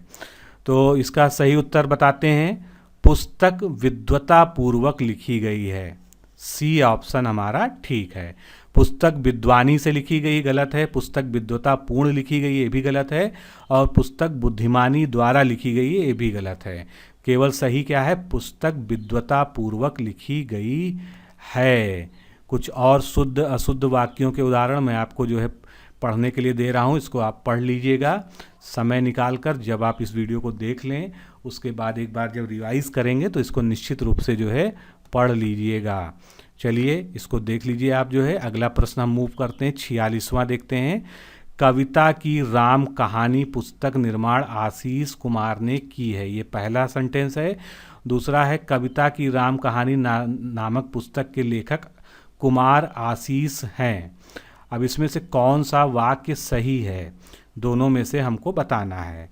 अब इसमें हमको वर्तनी और जो बाकी सारे शब्दों का प्रयोग देखना होगा और कौन सा सही है इसमें हमको एक बताना है। तो चलिए जल्दी से आप डिसाइड करिए कि इसमें से एक ही शुद्ध है या दोनों ही शुद्ध हो सकते हैं, ये भी ऑप्शन इस हिसाब से दिया है, और दोनों ही नहीं भी शुद्ध हो सकते हैं, दोनों भी गलत हो सकते हैं, ये भी ऑप्शन में आपके दिया हुआ है।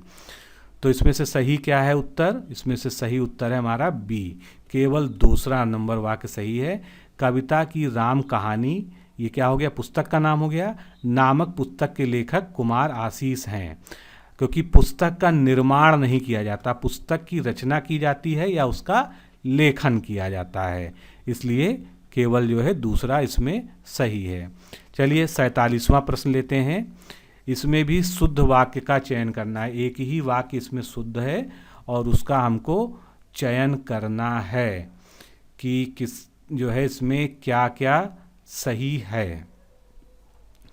तो एक ही वाक्य इसमें सही है, वो सही वाक्य कौन सा है, ध्यान से पढ़िए और सही उत्तर देने का प्रयास कीजिए। तो चलिए अब आपका समय समाप्त होता है, मैं आपको उत्तर देता हूँ। आपने इसको पढ़ा होगा, चारों ऑप्शंस को देखा होगा, और इसका सही उत्तर है डी, नेताजी की मृत्यु दुखद है। अब जो गलतियां हैं तीनों वाक्यों में, इसको यहाँ जान लीजिए, नहीं तो आपके मन में जिज्ञासा हुई। कंस की हत्या कृष्ण ने की थी, तो कंस की हत्या की जगह क्या होगा, कंस का वध कृष्ण ने किया था, ये हो जाएगा। उनका रहन सहन का स्तर ऊंचा है, तो उनका की जगह उनके रहन सहन का स्तर ऊंचा है, ये हो जाएगा। इस समस्या की औषध उसके पास है, तो समस्या के साथ औषध का प्रयोग नहीं करते हैं, ये मैंने आपको पढ़ाया है। समस्या के साथ किसका प्रयोग करते हैं, समाधान का। सही क्या होगा, इस समस्या का समाधान उसके पास है। चलिए 48 नंबर प्रश्न देखते हैं। निम्नांकित वाक्यों में से शुद्ध वाक्यों को कूट की सहायता से छांटिए। तो इसमें हमको जो है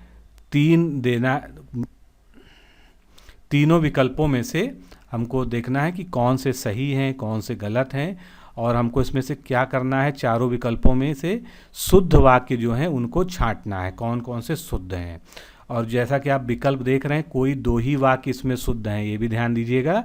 तो ये सब भी मदद करते हैं आपको उत्तर देने में, क्योंकि कभी आपको 3 शुद्ध दिखने लगे तो आप ये निश्चित मान लीजिए कि विकल्प के अनुसार तो केवल 2 ही शुद्ध हैं, यानी इसमें केवल 2 शुद्ध होंगे। वो कौन से शुद्ध हैं वो आपको बताना है। तो आप समय अपना ले रहे हैं, जल्दी से इस पर विचार करिए कि कौन कौन से इसमें शुद्ध वाक्य हैं, और अपना उत्तर जो है आप प्रमाणित कर लीजिए कौन सा उत्तर आपको देना है।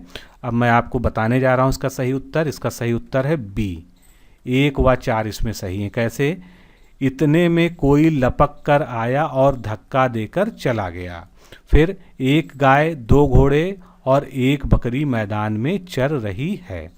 बाकी में गलतियां हैं, और वो क्या गलतियां हैं उनको मैं आपको बताता हूँ। चलिए देखिए, श्री कृष्ण के अनेकों नाम हैं, तो कभी भी अनेकों शब्द कहीं भी लिखा हो तो आप आंख बंद करके इसको कह सकते हैं कि ये गलत है, क्योंकि अनेकों शब्द होता ही नहीं, अनेक का बहुवचन अनेक ही होता है, अनेकों नहीं होता है।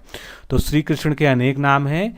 मैं आपकी श्रद्धा करता हूँ, ये गलत है। मैं आप पर श्रद्धा रखता हूँ, यहाँ पर रखना का प्रयोग होना चाहिए श्रद्धा के साथ में, ना कि श्रद्धा। चलिए 49। अब इसमें 4 शब्द आपके सामने दिए हैं। इसमें शुद्ध वर्तनी वाले शब्दों की आपको पहचान करनी है। चारों में से कौन कौन से शुद्ध वर्तनी वाले हैं, ध्यान से देखिए। आपने पढ़ा है, प्रीवियस ईयर क्वेश्चन से भी इसमें क्वेश्चंस हैं, मतलब शब्द हैं, तो ये आपको पता होना चाहिए था, क्योंकि मैंने बार बार आपसे कहा है कि प्रीवियस ईयर क्वेश्चन से बने हुए प्रश्न आपको बिल्कुल भी गलत नहीं करने हैं, किसी भी हालत में गलत नहीं करने हैं। तो चारों में से कौन कौन से सही हैं ये देखिए, 2 हैं कि 1 है या कोई नहीं, इसमें कौन कौन से सही हैं। तो चलिए मैं आपको सही उत्तर देता हूँ। इन चारों में कोई भी सही नहीं है वर्तनी की दृष्टि से। डी ऑप्शन यहाँ पर सही होगा। क्यों गलत है ये भी देख लीजिए। हत बुद्धि की जगह हत बुद्धि शब्द सही होता है, प्रीवियस ईयर में पूछा जा चुका है। बहिरंग की जगह बहिरंग सही होगा। पटाक्षेप चा नहीं आएगा, पटाक्षेप सही होगा। और साम्राज्य की जगह साम्राज्य सही होगा। तो इस तरह से ये चारों ही जो आपको विकल्प दिए थे वो गलत थे। कुछ और आपको मैं उदाहरण दे रहा हूँ, इसको पढ़ लीजिएगा। चलिए आगे चलते हैं, 50वां क्वेश्चन लेते हैं। निम्नलिखित में से किस शब्द समूह की वर्तनी शुद्ध है? यानी एक ही इसमें जो है विकल्प है जिसमें सारे ही शब्द की वर्तनी सही है। तो जल्दी से इसमें अपना थोड़ा सा जो है दिमाग लगाइए और आप निश्चित रूप से सही उत्तर पा जाएंगे। इसमें इतना कठिन कुछ नहीं है। तो इसमें सही उत्तर मैं आपको बताने जा रहा हूँ। इसमें सही उत्तर कौन सा होगा? इसका सही उत्तर होगा बी, षष्ठी, कनिष्ठ और सामर्थ्य। ये तीनों ही शब्द जो है वर्तनी की दृष्टि से सही हैं।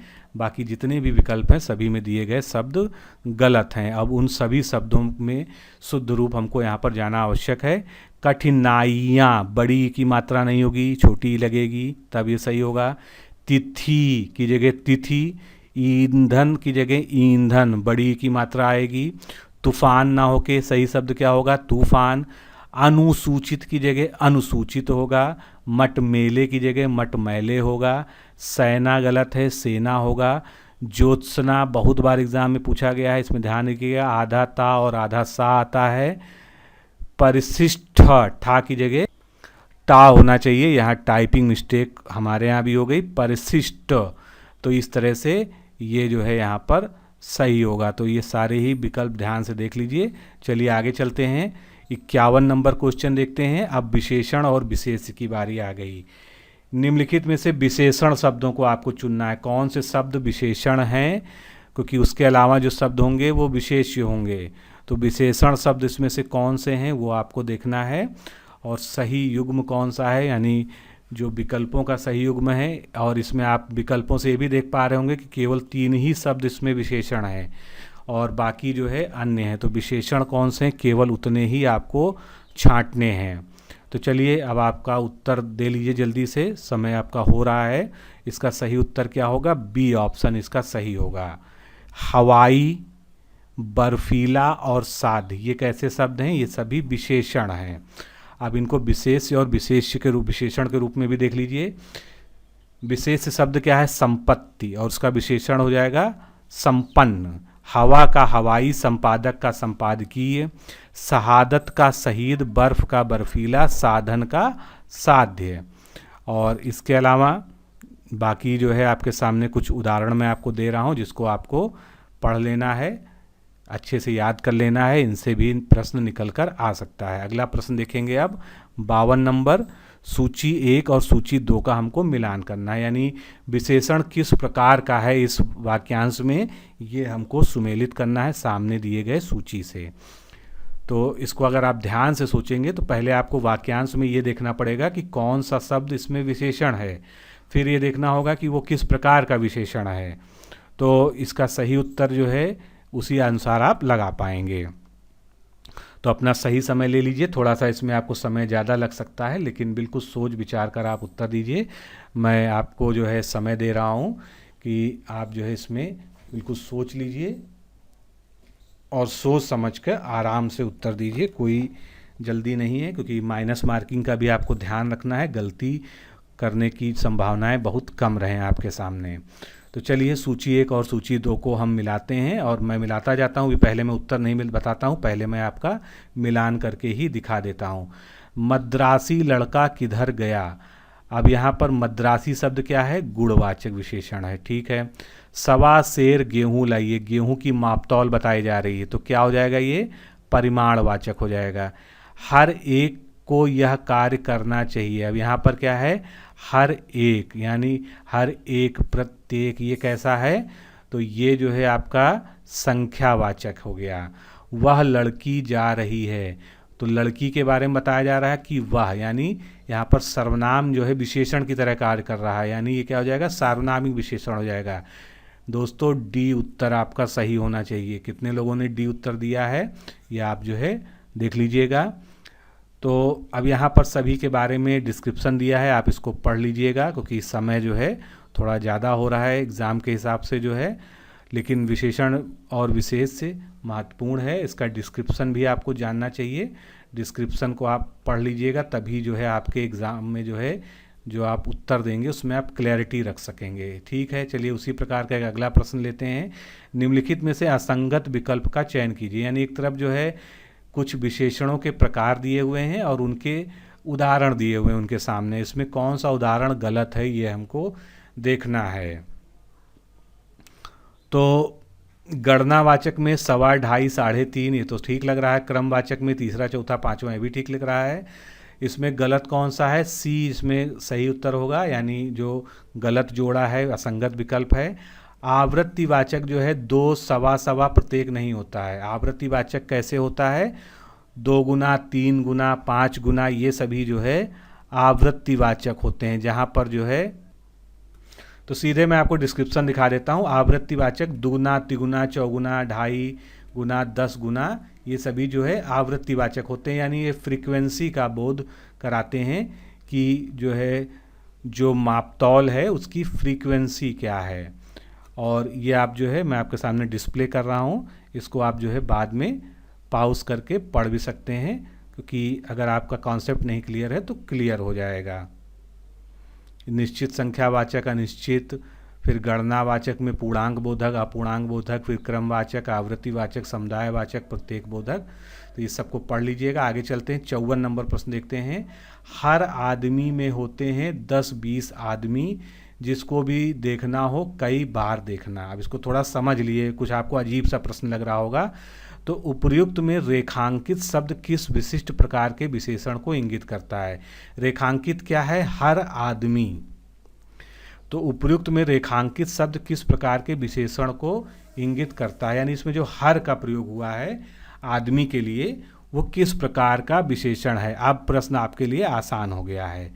हर जो है किस प्रकार का है, तो हर क्या है, एक अनिश्चित संख्यावाचक है, क्योंकि इससे ये नहीं पता चलता है कि जितने भी हम आदमियों की बात कर रहे हैं वो कितने हैं, 10 हैं, 15 हैं, 20 हैं, केवल हर का प्रयोग इसमें किया गया है।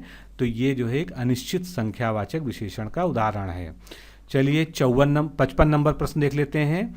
ये प्रीवियस ईयर से है, निश्चित रूप से आपने इसको पढ़ा होगा, और प्रीवियस ईयर के 3 प्रश्नों को मिलाकर एक प्रश्न बनाया गया है, और आप इसको देखेंगे, पढ़ेंगे तो आपको ध्यान आ जाएगा। आरओ के ही प्रीवियस ईयर का ये जो है क्वेश्चन है। तो समुद्री सांप में घातक परंतु कीमती जहर पाया जाता है, इसमें 3 विशेषण और 2 विशेष्य। अगले में सुगंधित कस्तूरी लोभी के शिकारी राजस्थानी हिरणों का अवैध शिकार करते हैं, इसमें 3 विशेषण 4 विशेष्य। भले महान लोग उचित और संयमित व्यवहार करते हैं, 4 विशेषण और 2 विशेषण। यानी इसमें जो उसके सामने उसका जो है मात्रा लिखी गई है, कितने विशेषण हैं कितने विशेष्य हैं, उससे हमको देखना है कौन कौन से सही हैं, और जो सही हैं उसको हमको उत्तर से मिला लेना है। तो थोड़ा सा आपको इसमें समय ज़रूर चाहिए, तो आप इसको पॉज करके भी आराम से एक बार पढ़ लीजिए। प्रीवियस ईयर क्वेश्चन है, और अगर आपने पढ़ रखा है तो बिल्कुल निश्चित रूप से आप इसका सही उत्तर दे सकेंगे। तो इसमें सही क्या हो जाएगा, 1 और 3 सही हैं, दूसरा गलत है। अब दूसरा कैसे गलत है, चलिए इसको देख लेते हैं। वाक्य 1 में 3 विशेषण हैं, समुद्री, घातक और कीमती, और 2 विशेष्य हैं, सांप तथा जहर। वाक्य 2 जो है इसमें 4 विशेषण है, क्या, सुगंधित, लोभी, राजस्थानी, अवैध, ये चारों क्या है, विशेषण हैं, और 4 ही विशेष हैं, कस्तूरी, शिकारी, हिरण और शिकार। तो ये कितने होने चाहिए थे, उत्तर के हिसाब से 4-4 होने चाहिए थे, जबकि प्रश्न में 3 और 4 दिया हुआ था। फिर तीसरा वाक्य जो है इसमें 4 विशेषण हैं, कौन कौन से? भले, महान, उचित व संयमित। 2 विशेष्य हैं, लोग और व्यवहार। तो इस प्रकार जो है हमारा युग्म 3 इसका सही था, यानी सी सही था, 1 और 3 इसमें सही था। चलिए अगला प्रश्न लेते हैं, 56 नंबर क्वेश्चन को हम देख लेते हैं। 4 शब्दों के आगे उनके विशेषण दिए हुए हैं, जिनमें से एक विकल्प सही है, उसे चयनित कीजिए। राष्ट्र का विशेषण राष्ट्रीय दिया हुआ है, परलोक का पारलौक दिया हुआ है, रस का रसिक दिया हुआ है, दीक्षा का दीक्षित दिया हुआ है। अब इसमें से एक ही विकल्प सही है, जो विशेषण दिए हुए हैं उनके सामने, तो एक ही सही है। और कौन सा सही है ये आपको यहाँ पर निर्धारित करना है। बहुत ही आसान है, इसमें कोई भी कन्फ्यूजन आपको नहीं होनी चाहिए, क्योंकि जो बाकी 3 गलत हैं वो स्पष्ट तौर पर गलत हैं, उनमें जो है कोई भी गलती करने की आपके सामने गुंजाइश नहीं है। तो इसका सही उत्तर मैं देता हूँ दीक्षा। दीक्षा का विशेषण होता है दीक्षित। राष्ट्र का राष्ट्रीय होना चाहिए, परलोक का परलौकिक होना चाहिए, रस का जो है रसीला होना चाहिए। तो ये आपके सामने सही उत्तर है। इसके अलावा कुछ विशेषण और विशेष युग्म जो है आपके सामने मैं उदाहरण के रूप में दे रहा हूँ, इसको पढ़ लीजिएगा एक बार, सभी महत्वपूर्ण है एग्जाम के पॉइंट ऑफ व्यू से। चलिए 57 नंबर क्वेश्चन को सॉल्व करते हैं। मयंक गलत चाल चलता है, ये क्या है? वाक्यांश है। इस वाक्यांश में गलत चाल शब्द में किस क्रिया विशेषण का रूप है, यानी गलत चाल जो है ये किस प्रकार का क्रिया विशेषण है। क्रिया विशेषण भी विशेषण के भेद में आता है, इससे भी एक आध क्वेश्चन आ जाते हैं इस सेगमेंट में।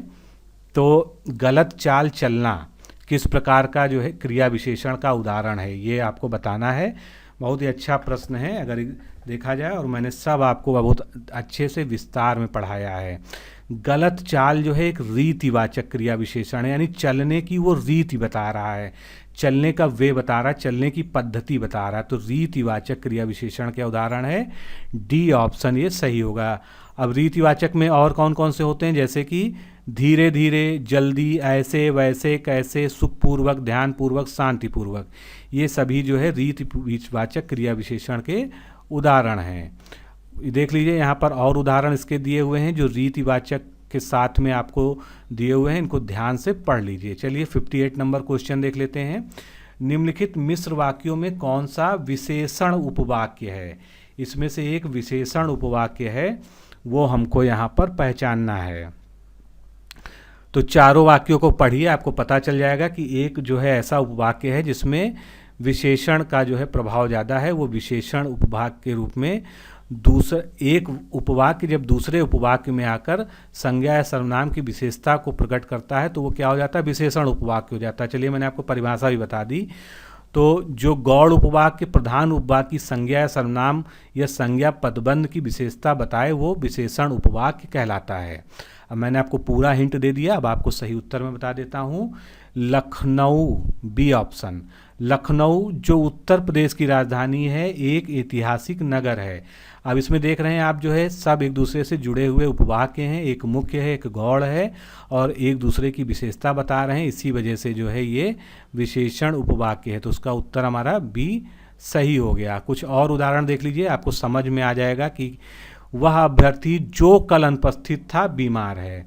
तो वह व्यक्ति बीमार है, ये प्रधान उपवाक्य हो गया। जो कल अनुपस्थित था ये विशेषण उपवाक्य हो गया, जो कि अभ्यर्थी की विशेषता बतलाता है। चलिए 59 नंबर क्वेश्चन देख लेते हैं। एक विशेषण शब्द इसमें से नहीं है।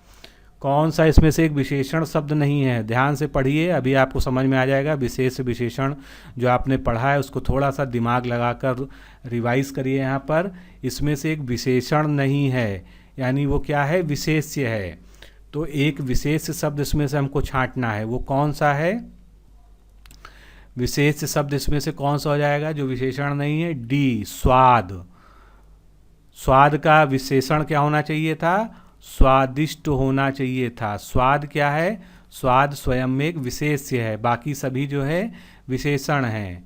अब विशेष विशेषण को जोड़े के रूप में पढ़ लेते हैं। विस्मत क्या है? विस्मय, सॉरी, ये क्या है? ये विशेष है, इसका विशेषण हो जाएगा विस्मित।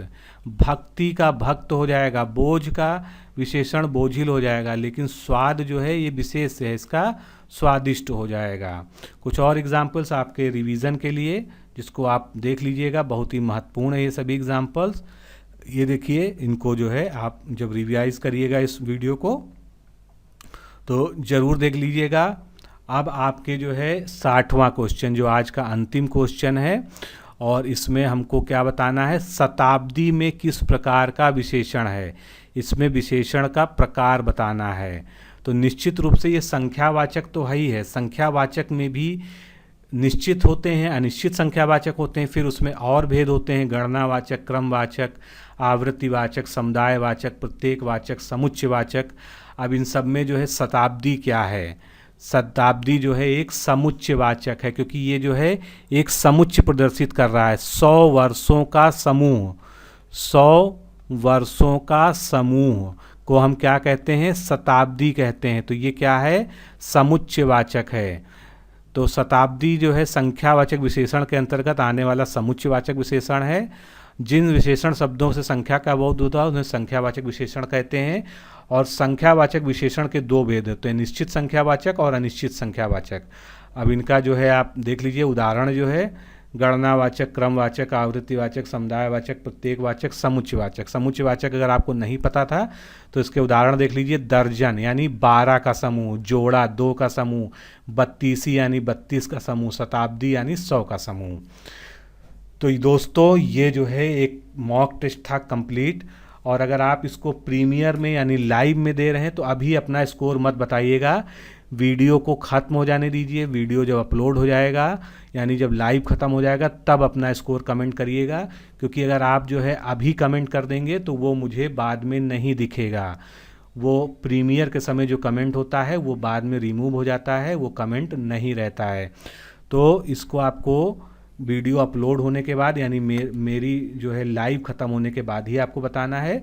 ऑफलाइन आप देख रहे हैं तो आप तुरंत बता दीजिए कि आपके 60 में कितने सही हैं, और निगेटिव मार्किंग को सहित रखते हुए बताइएगा। और अगर ईमानदारी से बताएंगे तो मैं आपकी और मदद कर पाऊँगा। हो सकता है मैं एक और वीडियो जो है इस तरह से आपके लिए लेके आऊँ। और विश्वास मानिए, अगर आप इस पेपर में 40 प्लस भी कर रहे हैं तो आपकी तैयारी अच्छी है, बिल्कुल भी निराश होने की ज़रूरत नहीं है। आखिरी के अभी आपके पास 3-4 दिन का समय है, जल्दी से सारा रिवाइज कर लीजिए। खासकर जो है प्रीवियस ईयर क्वेश्चंस को, उसके एग्जांपल्स को रिवाइज कर लीजिए। और हिंदी को फटाफट रिवाइज कर लीजिए। 6 टॉपिक हैं, आप चाहें तो 24 घंटे में 6 टॉपिक को अगर आपने पहले पढ़ रखा है तो आप रिवीजन बहुत फास्ट कर सकते हैं और रिवाइज कर लीजिए।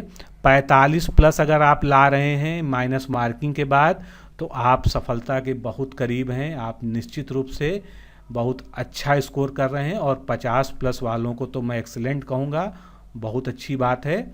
लेकिन नंबर कम आए ज़्यादा आए इससे आपको निराश होने की ज़रूरत नहीं है। एक्चुअल एग्ज़ाम का माहौल अलग होता है, उसका प्रेशर अलग होता है, उसके क्वेश्चंस भी इससे आसान होंगे। ये जो है थोड़ा सा कठिन प्रश्न पत्र था, मैं आपको बता दूं, ये थोड़ा सा कठिन प्रश्न पत्र था। आयोग जो है इससे सरल ही पूछेगा, इससे कठिन वो नहीं पूछेगा। तो बिल्कुल भी निराश मत होइए, अपने विचार लिखिएगा और कितना सही किया कितना गलत किया आपने, माइनस मार्किंग के सहित आप उत्तर अपना स्कोर इस वीडियो के अपलोड होने के बाद बताइए। तो आज के लिए इतना ही। कैसा लगा ये टेस्ट ज़रूर कमेंट करिएगा। नमस्कार, धन्यवाद।